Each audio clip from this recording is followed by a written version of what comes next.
Hey Cal fans, this is Burke18 with a football film study on California Golden Blogs.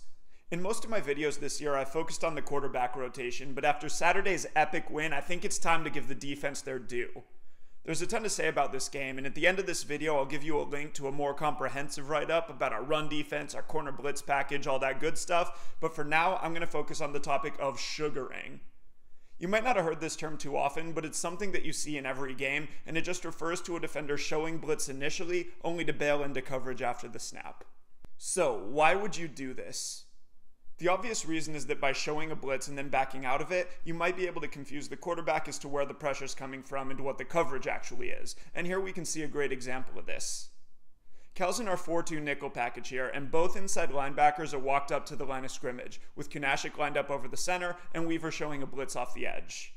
Now, on this play, Washington's bringing this inside receiver on a curl into the middle of the field, and if you're Jake Browning, this setup gives you a little bit of uncertainty. If the blitzers are actually coming, then there's a ton of space in the middle of the field for you to hit that curl, but you'll have to get the ball out fast to beat the rush. If those linebackers are dropping, on the other hand, then this could potentially turn into a very dangerous throw. Because of the potential need to quickly beat the blitz, that route's going to be Browning's first read. As we run this play forward, though, we see that both linebackers are actually dropping, and I want you to focus especially on Evan Weaver here. Look at how he drops inside of his receiver and walls him off from that wide open middle of the field. Remember that that's a former defensive lineman showing that kind of agility and athleticism, which really shows you how amazing his transformation's been. To the credit of our coaching staff, we saw a similar, though less drastic, transformation with Devontae Downs in coverage last year, so this is an area where our coaches really do a great job. But to return to the actual play, when Weaver takes away this curl, it's going to force Browning to come off of that read and to go through his progression. The problem for him is that this buys enough time for Funchess to beat the right tackle and get pressure, forcing a scramble. Browning does happen to pick up the first down here, but it'd be hard to say that this was anything other than a good defensive play call. So on that play, we saw that sugaring your linebackers can lead to hesitation for the quarterback, but the quarterback isn't the only guy making decisions before and after the snap. On this play, we see a very similar defensive look with both inside linebackers showing blitz. Before the snap though, look at all the communication that's happening along the offensive line. There's so much activity here because, from a pass blocking perspective, Washington has a real problem here. If you look at the top of the screen, Washington has 2 blockers to the right of center, but Cal's showing 4 pass rushers. If both of our linebackers are blitzing, then Washington's going to need to find some way to adjust their protection to get extra bodies to that side of the formation. As we run the play forward, we see that Washington's checked into a full slide protection, with the entire offensive line sliding right towards those extra pass rushers.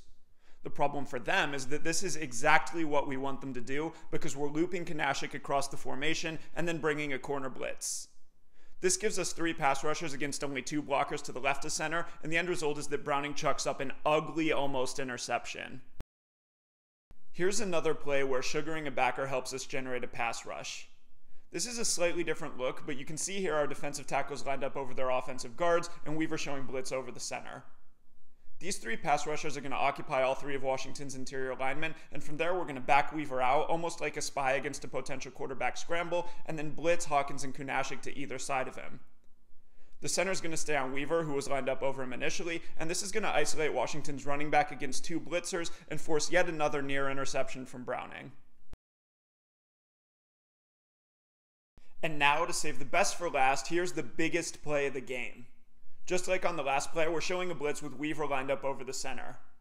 On this play, like on the very first play that I discussed, Washington's using this inside receiver to attack the middle of the field, and if Weaver's actually blitzing, then that route should pop wide open against this look.